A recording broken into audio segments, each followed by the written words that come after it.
Lendo o livro de Atos dos Apóstolos, que conta a história das primeiras décadas de expansão do Evangelho de Jesus Cristo pelo mundo, vemos como a igreja, desde o início, fez da oração comunitária um hábito marcante e necessário. Logo após a ascensão do Senhor aos céus, eles passam a se reunir costumeiramente para orar.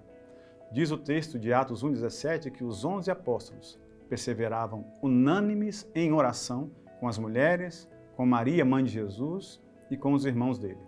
O verso 18 nos conta que o grupo era de mais ou menos 120 pessoas. Eles oravam por tudo o que dizia respeito à vida da igreja. No verso 24, precisando decidir quem deveria ocupar o lugar deixado por Judas no grupo dos apóstolos, a igreja orou pedindo a orientação de Deus. Após a conversão de quase 3.000 pessoas no dia de Pentecostes, o texto de Atos 2, 42 a 47 afirma que a oração comunitária estava entre as características sempre presentes no dia a dia da igreja. Quando Pedro e João foram soltos da prisão, após o episódio da cura do paralítico na porta do templo, procuraram a igreja e relataram tudo o que lhes tinha acontecido. O que a igreja fez? Orou pedindo a Deus mais ousadia para continuar pregando e testemunhando a respeito de Jesus. Deus respondeu concedendo mais poder do Espírito Santo para que a igreja continuasse a fazer o que Jesus havia ordenado. Isso está em Atos 4, 23 a 31. Tempos depois, Pedro foi preso por Herodes, que já havia matado Tiago, o irmão de João. A intenção era matá-lo também para agradar aqueles que hostilizavam os cristãos em Jerusalém.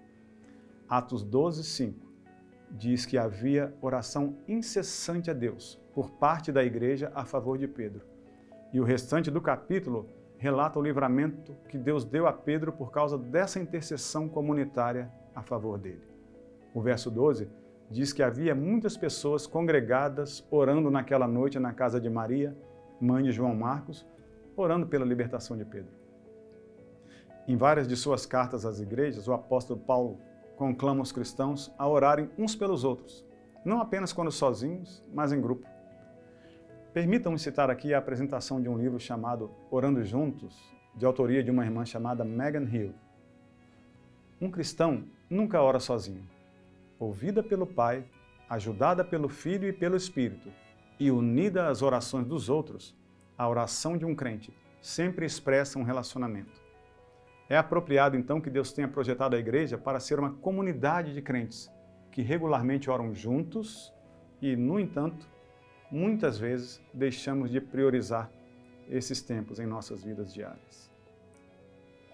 Deus projetou a igreja também para experimentarmos o poder da oração comunitária.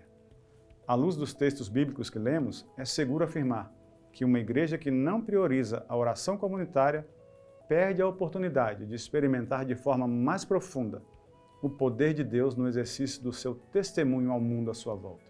Quero estimular você a se comprometer a orar com seus irmãos em Cristo, seja no grupo familiar, seja nas reuniões de oração ou em quaisquer oportunidades que se apresentarem.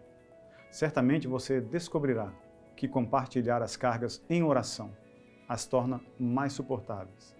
E a igreja crescerá em comunhão e poder para testemunhar a respeito da fé em Jesus.